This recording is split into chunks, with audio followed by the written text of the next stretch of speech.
दोस्तों कल एक हम वीडियो बनाए थे जिस वीडियो में हमने बात किया था कि बीपीएससी का जो ऑन स्क्रीन मार्किंग यानी जो कंप्यूटर पे कॉपी मेंस का जांच होता है उसका टेंडर किसको मिला हुआ है।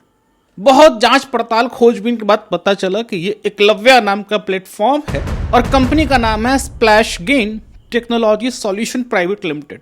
ये कंपनी बीपीएससी का ओएसएम संभालती है। हमने कल इस बात को ही बताया था कि बहुत ही आश्चर्यजनक रूप से जो ओएसएम का डिसीजन था वो बीपीएससी ने लिया जनवरी 2023 में, 6 जनवरी 2023, और टेंडर नवंबर 2022 में ही निकाल दिया गया। मतलब ये बात कुछ इसी तरह से हुई कि शादी अभी हुआ ही नहीं है, अब बेटा के स्कूल का फॉर्म भरने के लिए अप्लाई कर दिया गया स्कूल में एडमिशन दिलवाने के लिए। तो भाई ओएसएम जब अप्रूवल ही मिला उसको जनवरी में, तो टेंडर नवंबर में ही कैसे निकल गया, नवंबर 2022 में, मतलब 2 महीना पहले। सो ये बात तो कल ही, लेकिन उसके बाद एक और आश्चर्यजनक डेवलपमेंट आज हुआ। डेवलपमेंट ये हुआ कि बीपीएससी का लोगो एकलव्या का वेबसाइट पर फ्लैश हो रहा था, दिखाया जा रहा था कि देखिए किस तरह से हमारे क्लाइंट बीपीएससी है। और इस वीडियो के जाने के बाद वो लोगो वहां से हट गया। हो सकता है कि महज संयोग हो, उनके अपने कुछ इंटरनल चेंजेस हो रहे हों, लेकिन वो बीपीएससी का लोगो अब उस एकलव्या का वेबसाइट पर आपको नहीं दिखेगा। दूसरा, जो स्प्लैश गेन टेक्नोलॉजी जो मतलब पेरेंट कंपनी है इसकी, उसका वेबसाइट पे नहीं खुल रहा। तो आओ समझते हैं हुआ क्या है। एक्चुअली कल हमने आप लोगों को स्क्रीन पर दिखाया और एक सीधा सा सवाल पूछा था कि बीपीएससी का नाम और लोगो एक निजी परीक्षा तकनीक कंपनी के वेबसाइट पर किस आधार पर दिखाई दे रहा है। और मैंने कहा था कि यहाँ पे हो ना हो कि बीपीएससी का जो ओएसएम वो एकलव्या ही हैंडल करती है। वहाँ पे उसने एकलव्या ने अपने वेबसाइट पे भी मेंशन कर रखा है कि एक पीएससी है जिसको हम सर्विस दे रहे हैं। दूसरी जगह भी इसने मेंशन कर रखा है कि बीपीएससी हमारे सिक्योरिटी ऑडिट किया। लेकिन इस कहानी में एक बड़ा जबरदस्त नया मोड़ आया। आज उसी ऑन स्क्रीन मार्किंग पेज को खोलिए, एकलव्या का पेज खोलिएगा, आपको वहां पर बीपीएससी का लोगो नहीं दिखाई देगा। और सिर्फ इतना ही नहीं, जब हमने एकलव्या कंपनी के पीछे, एकलव्या जो पोर्टल है उसके पीछे जो कंपनी है splash gain technology solution private limited, अब इसकी मेन वेबसाइट खोलने की कोशिश किया तो ये वेबसाइट भी नहीं खुल रहा, क्योंकि इसी वेबसाइट पे लिखा हुआ था कि एकलव्या मॉडल को जहां जहां भी डिप्लॉय किया गया, मतलब जहां जहां इसको लगवाया गया है, वहां से रियल टाइम वो डेटा, जो कॉपी का डेटा उठा के ये लोग एआई मॉडल ट्रेन करते हैं। तो हमने यही सवाल उठाया था, क्या बीपीएससी की जो हमारी कॉपियां बच्चों की जाती हैं, क्या उससे इनका मॉडल ट्रेन हो रहा है? तो छात्रों के डेटा प्राइवेसी का हनन है। छात्रों की जो कॉपी है, कॉपी से आप किसी के एआई मॉडल को ट्रेन नहीं कर सकते। तो कल हमने ये सवाल उठाया था। तो आज splash gain technology private limited की वेबसाइट नहीं खुल रही। अगेन मैं कह रहा, हो सकता है कि महज संयोग है, कोई सामान्य तकनीकी समस्या हो, वेबसाइट में कोई बदलाव चल रहा है, लेकिन इसके पीछे कोई और कारण भी है क्या? और इसका जवाब हम अपनी तरफ से नहीं बनाएंगे, क्योंकि हम लोग फैक्ट और डेटा पे चलने वाले इंसान हैं। हम बेबुनियादी आरोप लगाने वाले हम लोग इंसान नहीं है। जो डॉक्यूमेंट कहेगा, जो एविडेंस कहेगा, हम वही बात करेंगे। सो बिना वेबसाइट का अंदरूनी रिकॉर्ड के ये कहना कि लोगों क्यों हटाया गया, वेबसाइट क्यों नहीं खुल रही, केवल अनुमान होगा और हम अनुमान पे बात नहीं करेंगे। लेकिन इतना पूछना तो बिल्कुल जायज है ना कि जिस लोगों को हमने कल आपके सामने सार्वजनिक वेबसाइट पर दिखाया था वो आज कहां चला गया। और यहीं से आज की हमारी जांच वास्तव में शुरू होती है, क्योंकि वेबसाइट पर कोई लोगो आज दिखाई दे और कल ना दिखाई दे, उससे असली सवाल हमारा खत्म नहीं हो जाता। हमें उस कंपनी तक पहुंचना होगा जिसके पीछे पूरा एकलव्या को जो पूरा सॉफ्टवेयर है, पूरा ये सिस्टम है, इसके पीछे जो कंपनी है, हमें उसको समझना पड़ेगा। ये कंपनी कौन है, इस कंपनी के क्रेडेंशियल्स कैसे हैं, इस कंपनी को ऑनर कौन है, कंपनी काम क्या करती है। हमें समझना पड़ेगा कि स्प्लैश गेन आखिर है कौन, कब बनी, इसे कौन चलाता है, इसके मालिक कौन है, इसका काम क्या है, और सबसे महत्वपूर्ण, इस कंपनी ने सरकार के पास जो अपने आधिकारिक दस्तावेज जमा किए हैं वो क्या बताते हैं। आधिकारिक दस्तावेज से मतलब है कि हर कंपनी जो भारत में रजिस्टर्ड है उसको मिनिस्ट्री ऑफ कॉर्पोरेट अफेयर्स के पास अपने डॉक्यूमेंट रजिस्ट्रार के पास सबमिट करने होते हैं। सो मिनिस्ट्री ऑफ कॉर्पोरेट अफेयर्स यानी कि कॉर्पोरेट कार्य मंत्रालय में जमा किए गए वैधानिक दस्तावेज में इस कंपनी की सारी बातें लिखी होती हैं। इस कंपनी का ऑडिट कैसा है, फाइनेंशियल रिपोर्ट कैसा है, कितना इनका कर्ज है, कितना इनका ये है, और उन दस्तावेजों के आधार पे आज हम कुछ बातें आपके साथ शेयर करेंगे। अभी इन्वेस्टिगेशन जारी है, हम इस पे लगातार काम कर रहे हैं।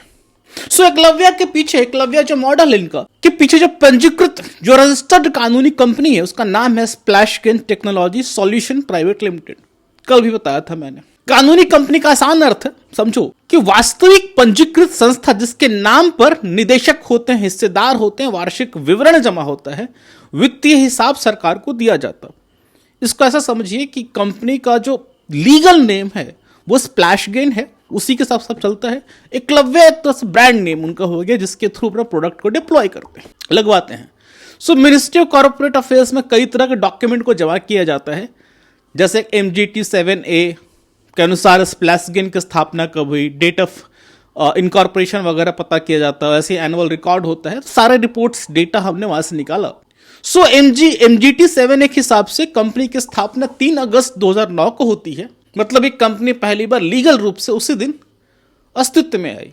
सो ये कंपनी कोई 2-4 साल पहले बनी कंपनी नहीं है, लगभग 17 साल पुरानी कंपनी है। अब वास्तविक रूप से आपका अगला सवाल होगा कि इस कंपनी को चलाता कौन है। सो 31 मार्च 2025 के कंपनी रिकॉर्ड में इसके डायरेक्टर 2 प्रमुख नाम दिखाई देते हैं। एक है स्वप्निल श्रीपद धर्माधिकारी, दूसरा शमीर मंगेश कामत। यहां पे इनका डायरेक्टर आइडेंटिफिकेशन नंबर भी दिया गया है, मतलब ये समझो सिंपल भाषा में सरकार के द्वारा प्रत्येक कंपनी के डायरेक्टर को एक विशिष्ट पहचान नंबर दिया जाता है। और डायरेक्टर किसी कंपनी का कर्मचारी नहीं होता, डायरेक्टर कंपनी के सभी महत्वपूर्ण मैनेजमेंट पॉलिसी यानी नीतिगत निर्णयों में उन्हीं की भूमिका इंपॉर्टेंट होती है। और कंपनी के हिस्सेदारी रिकॉर्ड भी, शेयर होल्डर रिकॉर्ड भी महत्वपूर्ण होता है। अभी के लेटेस्ट शेयर होल्डर यानी हिस्सेदारी के विवरण के अनुसार स्वप्निल धर्माधिकारी के पास लगभग 46.24% का इनके पास शेयर होल्डिंग है और समीर कामत के पास लगभग 25.48% की हिस्सेदारी, मतलब सिंपल मालिकाना हक किसके पास कितना है। दोनों को जोड़ोगे तो लगभग 72% की हिस्सेदारी इन्हीं दोनों के पास में है। यानी कंपनी के संचालन और कंपनी का ऑनरशिप यानी कि मालिकाना हक, दोनों में इन लोगों की बहुत बड़ी भूमिका है। अब कोई BPSC का स्टूडेंट पूछेगा ठीक कंपनी तो समझ गए, लेकिन करती क्या है, तो आसान भाषा में समझो। एकलव्य एक परीक्षा और मूल्यांकन फॉर्म यानी असेसमेंट प्लेटफॉर्म है। इसका अर्थ है कि ये एक ऐसा सॉफ्टवेयर नेटवर्क है, तंत्र है, जिसके माध्यम से परीक्षा कराई जा सकती है, उत्तर लिए जा सकते हैं, परीक्षार्थियों की निगरानी की जा सकती है, उत्तरों का हम मूल्यांकन करवा सकते हैं। और इसी का पार्ट है on screen evaluation. So on screen evaluation करते हैं कि आपकी लिखी हुई उत्तर पुस्तिका को स्कैन करके परीक्षक के कंप्यूटर पर दिखाया जाए और परीक्षक वही अंक दर्ज करे। और ये कंपनी आज आर्टिफिशियल इंटेलिजेंस AI से भी जुड़ी अपनी मूल्यांकन क्षमताओं का प्रचार करती है। अपने वेबसाइट पे देखेंगे, बताती है कि हम इसमें आर्टिफिशियल इंटेलिजेंस के थ्रू आप डायरेक्टली कॉपी चेक करा सकते हैं। सो AI मूल्यांकन का आसान अर्थ ये, कंप्यूटर प्रणाली जो कंप्यूटर सिस्टम है वो उत्तर पढ़ने, समझने और कुछ तरीके में डायरेक्टली वो सजेस्ट करे कितना अंक देना चाहिए और कहीं पर डायरेक्टली आंसर दे सकता है, तो डायरेक्टली मार्क्स तो बिठा सकता है। ठीक है, अब इस कंपनी के हम वित्तीय फाइनेंशियल रिकॉर्ड समझते हैं। फाइनेंशियल रिकॉर्ड 2024-25 में MCA के दस्तावेज के अनुसार कंपनी ने अपने सॉफ्टवेयर सेवाओं से लगभग 11.7 करोड़ का रेवेन्यू जनरेट किया। सो ये टर्नओवर है, ठीक है। और इसी वर्ष कंपनी ने लगभग 62 लाख का इनका प्रॉफिट हुआ। सो हमारा यहाँ पे उद्देश्य ये तय करना नहीं कंपनी छोटी है या बड़ी। असली बात ये है कि जब किसी निजी तकनीकी कंपनी का सॉफ्टवेयर लाखों अभ्यर्थियों की उत्तर पुस्तिकाओं, अंक, मूल्यांकन से जुड़ता है, तो सबसे महत्वपूर्ण चीज होती है हर एक कार्य का हिसाब। क्योंकि हमने कई बार देखा है कि निजी कंपनियों के इन्वॉल्वमेंट से चीज़ें थोड़ी कॉम्प्लेक्स हो जाती हैं और तकनीकी भाषा में हम उनके कार्य के हिसाब को ही इंग्लिश में अपन ऑडिटेबिलिटी कहते हैं कि ऑडिट उनके काम को हम कर सकते हैं कि नहीं, इनके काम करने की प्रणाली कैसी है, इनके काम को किस तरह से करते हैं।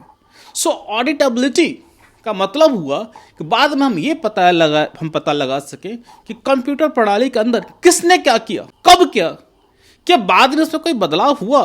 तो ये सारी बातें हमारे लिए इंपॉर्टेंट हैं। अब यहाँ पे इस कंपनी के बारे में कुछ महत्वपूर्ण बातें MCA के डॉक्यूमेंट से पता चली, मिनिस्ट्री ऑफ कॉर्पोरेट अफेयर्स के डॉक्यूमेंट से पता चली। कंपनी ने एनुअल रिपोर्ट में अपने पेज नंबर 15 पे इंडिपेंडेंट ऑडिटर्स रिपोर्ट यानी कि स्वतंत्र लेखा परीक्षक की रिपोर्ट में एक बड़ा ही इंटरेस्टिंग, बड़ा ही रेड फ्लैग टाइप का सिचुएशन देखने को मिला। एक बड़ा ही इंटरेस्टिंग सिचुएशन देखने को मिला यानी कंपनी जिस सॉफ्टवेयर का प्रयोग करती है अपने खातों का हिसाब किताब रखने के लिए, क्योंकि समझ रहे हो 11-12 करोड़ का इनका टर्नओवर है, तो वो ऐसा नहीं है कि वो लोग किताब बही खाता में लेके हिसाब किताब रखते होंगे पर्ची पे। उनके पास डेफिनेटली कोई सॉफ्टवेयर होगा, कोई ऐसा रिकॉर्ड होगा जहाँ पे वो सारा चीज़ मेंटेन करते होंगे। सो ये जो ऑडिटर और एमसीए कहता है कि ऑडिटर के द्वारा आपको वो ऑडिट रिपोर्ट देना होता है कि आपके यहाँ पे सारा जो फाइनेंशियल वगैरह है वो फाइनेंशियल वगैरह तो कैसे आप लोग मेंटेन करते हैं, खातों पे हिसाब किताब कैसे रखते हैं। तो एडिटर जो ऑडिटर है, उस ऑडिटर ने उसने रिपोर्ट में दिया ये जो सॉफ्टवेयर यूज करते हैं उस सॉफ्टवेयर में ऑडिट ट्रेल की सुविधा नहीं है, यानी एडिट लॉग दर्ज करने की सुविधा नहीं थी। अब ये ऑडिट ट्रेल सुनकर परेशान मत होना, बहुत एक सिंपल से एग्जांपल देके समझो कि आज कंप्यूटर में किसी ने 10,000 रुपए का एंट्री किया, ठीक है, और अगले दिन किसी ने बोला अरे 10,000 नहीं, गलती से वो 10,000 नहीं 1 लाख था, हम एक जीरो गलती से डालना भूल गए। जो भी उसमें अकाउंटेंट होगा, जो भी क्लर्क होगा, तो अगर ऑडिट ट्रेल का मतलब ये होता है कि वो कंप्यूटर में ये बात रिकॉर्ड रहेगा कि भाई इससे पहले 10,000 का एंट्री किया गया था, बाद में इसको किस व्यक्ति ने किस लॉगिन आईडी से इसको चेंज करके इसको 1 लाख कर दिया। सो एडिट लॉग का मतलब है कि कंप्यूटर में किए गए बदलावों का इतिहास। और कुछ ऐसे ही इतिहास के बारे में हम भी बात करते हैं कि जो ओएसएम प्रणाली है उसमें भी ये ऑडिट लॉग होना चाहिए। लेकिन एक बात यहाँ बहुत अच्छे समझिएगा, वो ऑडिट लॉग जो इनके कंपनी के सॉफ्टवेयर में प्रयोग हुआ है और जिस ऑडिट लॉग के बारे में हम बात कर रहे हैं ओएसएम में, दोनों अलग अलग चीजें। बड़ा सावधानी से समझिएगा इस बात को। जो ऑडिटर की टिप्पणी है, जो ऑडिटर ने ये कमेंट दिया है एकलव्य के BPSC on screen evolution software के बारे में नहीं है, वो स्प्लैश गेन के अपने वित्तीय लेखा सॉफ्टवेयर के बारे में है। यानी वह सॉफ्टवेयर जिसमें कंपनी अपनी आय, खर्च और खातों का हिसाब रखती है। लेकिन यही बात हमारे बीपीएससी के लिए एक बहुत ही महत्वपूर्ण सवाल जरूर पैदा करती है। क्या बीपीएससी के वास्तविक ऑन स्क्रीन इवैल्यूएशन में ऑडिट ट्रेल था या नहीं? अगर था तो आज सुरक्षित है या नहीं? क्योंकि वही कंपनी जो कंपनी अपने इंटरनल फाइनेंशियल रिकॉर्ड्स में ट्रेल मेंटेन नहीं करती है, तो शक जरूर होता है। अब वो बीपीएससी ही इस बात का क्लैरिफिकेशन दे सकता है कि ऑडिट ट्रेल मौजूद है या नहीं। अब इसे एक बार फिर से समझाता हूँ। किसी स्टूडेंट की कॉपी की एग्जाम्पल समझो कि मान लो आपकी डिजिटल प्रणाली में आपको किसी एग्जामिनर ने, मान लो एग्जामिनर ए, उसने आपको कुछ मार्क्स दिए, तो जो आइडियल व्यवस्था होनी चाहिए ओएसएम में, आपको जो मार्क्स दिए गए वो मार्क्स उसमें रिकॉर्डेड रहना चाहिए। हो सकता है कि उसको बाद में उस मार्क्स को चेंज करने की जरूरत पड़ जाए, मॉडरेटर चेंज करना चाहे, चीफ एग्जामिनर चेंज करना चाहे। सो क्या हमारे पास ये प्रणाली है कि उसको हम लॉगिन करके देख सके कॉपी कब खोली गई है, किस प्रश्न में कितने अंक दिए गए, उसको चेंज किया तो किसने किया, अंक बदले गए या नहीं, और बदले गए तो किसने बदले। चूंकि हमारे पास इसका टेंडर का डॉक्यूमेंट नहीं है, तो टेंडर की क्या क्या रिक्वायरमेंट, क्या क्या उनके सिस्टम का रिक्वायरमेंट है, ये कहना मुश्किल है। सो हमारे पास एक ऑडिट लॉग ये बताता है प्रणाली में हर अधिकृत अधिकारी ने जो भी कार्रवाई की है उस सिस्टम के अंदर में, उस सभी चीजों का रिकॉर्ड होना चाहिए। यही ऑडिट लॉग है। और इसी के बारे में बार बार कहता हूं कि इस ओएसएम के इसी डेटा को एक बार ऑडिट करा कर देखो, सारा का सारा दूध का दूध, पानी का पानी हो जाएगा। हमारा सवाल किसी पर आरोप लगाने का नहीं है, सवाल बस इतना है कि बीपीएससी का ऑन स्क्रीन इवैल्यूएशन की डिजिटल रिकॉर्ड कहाँ है? क्या परीक्षक की लॉगिन जानकारी सुरक्षित है? क्या किस परीक्षक को कौन सी कॉपी दी गई उसका रिकॉर्ड हमारे पास सुरक्षित है? क्या अंक दर्ज करने और बाद में अंक बदलने का पूरा इतिहास सुरक्षित है? और यहाँ पे एक और शब्द समझना, टैम्पर रेसिस्टेंट रिकॉर्ड। हमेशा देखते हो कि मैं अपने वीडियो में इस बारे में बात करता हूँ, यानी एक ऐसा रिकॉर्ड जिसे आसानी से छेड़छाड़ न कर सके, न हो सके। अगर कोई छेड़छाड़ करे तो उसका निशान बच जाए। फॉर एग्जाम्पल, अगर किसी परीक्षक ने दोपहर के 2:15 पे किसी उत्तर को 6 अंक दिए और बाद में कोई व्यक्ति उसका हिस्ट्री ही चेंज करके उसमें 8 नंबर दे दे, मतलब वो टाइम स्टैंप दिखे ही नहीं कि 2:15 में इस लॉगिन आईडी से 6 अंक दिए गए थे, बाद में उसको काट के 8 अंक दिया गया। कोई आदमी आता है बड़ा स्मार्टली, उसके सारे पिछले रिकॉर्ड को इरेज कर देता है, 8 नंबर बिठा देता है और ऐसा लगता है कि भाई शुरू से इसको 8 नंबर ही मिला था। ठीक है, अब इस कंपनी के दूसरे रिकॉर्ड पे आते हैं, एनुअल रिपोर्ट्स जो इसके एमसीए के इसने फाइल किए उसके रिपोर्ट्स में। बोर्ड ऑफ रिपोर्ट्स के पेज 3 पे कंपनी ने लिखा है कि statutory auditor Sonia and company ने 1 दिसंबर 2024 को इस्तीफा दिया और इसके कारण खाली हुई जगह पे दूसरे ऑडिटर को नियुक्त किया गया। अब देखो, स्टैट्यूटरी ऑडिटर का सरल अर्थ होता है कानून के अनुसार कंपनी के वार्षिक खातों की जांच करने वाला अधिकृत लेखा परीक्षक। ये कंपनी के रूल्स वगैरह के में, लॉज में इसको इनकॉर्पोरेट किया जाता है। बट इसी एनुअल रिपोर्ट के पेज 18 पे लिखा हुआ है कि there has been no resignation of the statutory auditors during the year. दोस्तों, सीधा हिंदी अर्थ है कि वर्ष के दौरान वैधानिक लेखा परीक्षक ने कोई इस्तीफा नहीं दिया। अब इसको किसी विशेषज्ञ की भाषा में समझने की जरूरत नहीं है। पेज 3 कहता है कि ऑडिटर ने 1 दिसंबर को इस्तीफा दिया। पेज 18 कहता है कि वर्ष के दौरान ऑडिटर ने इस्तीफा दिया ही नहीं। सो शायद मेरी समझ कम हो, लेकिन जहां तक मेरी समझ है ये दोनों स्टेटमेंट आपस में कॉन्ट्राडिक्टरी हैं, विरोधाभासी। आप ऊपर में कह रहे हैं कि आप कैसे ऑडिटर ने रिजाइन नहीं किया, ऊपर में आप कह रहे हैं कि ऑडिटर ने रिजाइन कर दिया, बीच में दूसरे को लेके आते हैं। फाइनली किसी को अप्रूव किया 2026-30 के लिए, और आगे जाकर आप खुद बोल रहे हैं कि हमारे इस फाइनेंशियल ईयर में किसी भी तरह का रेजिग्नेशन नहीं हुआ। विरोधाभास जरूर है, लेकिन अभी इसको मैं ये नहीं बोलूंगा कोई फ्रॉड है, ऐसा कहना गलत होगा। हो सकता है कोई लेखांकन अवधि रिपोर्टिंग संबंधी तकनीकी कारण हो, लेकिन पहले नजर में देखने पे कथन दूसरे से मेल नहीं खाते। इससे हम एक डॉक्यूमेंटेड इनकंसिस्टेंसी यानी कि दस्तावेज में दर्ज ऐसी असंगति कह सकते हैं जिसे समझाने की जरूरत है। लेकिन अब बीपीएससी एस्पिरेंट कोई बच्चा हमसे पूछेगा, बिल्कुल सही सवाल हमसे पूछेगा, लेकिन कंपनी के अकाउंटिंग सॉफ्टवेयर और ऑडिटर के इस्तीफे से हमारी बीपीएससी कॉपी क्या ले रहा है? तो इसका बहुत साफ, सरल, सिंपल जवाब है, इन एमसीए दस्तावेजों से यह साबित नहीं होता कि बीपीएससी की मूल्यांकन प्रक्रिया में कोई गड़बड़ी हुई। लेकिन जब सरकार किसी निजी तकनीकी कंपनी को इतने संवेदनशील परीक्षा तंत्र से जोड़ती है, तब एक चीज महत्वपूर्ण हो जाती है, वो था वेंडर ड्यू डिलिजेंस। वही हमारे साई एयरटेक वाले केस में नहीं हुआ था, बायोमेट्रिक वाले में नहीं हुआ था, बीपीएससी को ही ड्यू एग्जाम कैंसिल करना पड़ा। सो वेंडर ड्यू डिलिजेंस यानी किसी निजी कंपनी को काम देने से पहले उसकी तकनीकी क्षमता, सुरक्षा व्यवस्था, अनुपालन, वित्तीय स्थिति और पिछले काम की जांच। इसलिए सवाल यह है कि बीपीएससी संबंधित सरकारी संस्था ने इस टेक्नोलॉजी वेंडर की जांच किस प्रकार की, सुरक्षा जांच किसने की, कौन सा सॉफ्टवेयर का वर्जन इस्तेमाल हुआ है, कौन कौन सी सुविधाएं चालू थी, क्या एआई मॉडल का यूज हो रहा है, डेटा किसने परमिशन दिया कि एकलव्य मॉडल पे दिए गए डेटा के थ्रू वो एआई मॉडल ट्रेन कर सकते हैं। सो इस पूरी कहानी को भी एक साथ समझते हैं। कल हमने आपको एकलव्य के ऑन स्क्रीन मार्किंग पेज पर बीपीएससी का लोगो दिखाया था, आज वहां से लोगो नहीं है। अभी तक वीडियो बनाने के टाइम तक स्प्लैश गेन का वेबसाइट नहीं खुल रहा है। ये दोनों बातें आपस में जुड़ी हैं कि हमारे वीडियो बना और लोगो हटा, वेबसाइट नहीं खुल रही, अभी हम नहीं जानते। बिना प्रमाण के हम कुछ कहेंगे भी नहीं। लेकिन इसके बाद जब हमने एमसीए रिकॉर्ड्स खोले तो पता चला कि एकलव्य के पीछे ये स्प्लैश गेन टेक्नोलॉजी कंपनी है और उसके सारे रिकॉर्ड्स हम देखे। हमें इसमें 2 प्रमुख डायरेक्टर और शेयर होल्डर्स मिले, स्वप्निल धर्माधिकारी और समीर कामत। कंपनी के वैधानिक दस्तावेज में एक जगह उसके फाइनेंशियल अकाउंटिंग सॉफ्टवेयर में ग्लिच मतलब ऑडिट ट्रेल नहीं है, एडिट लॉग की सुविधा नहीं होने पे जो इंडिपेंडेंट ऑडिटर ने उसे टिप्पणी की है कि इसमें ऑडिट ट्रेल की सुविधा नहीं है।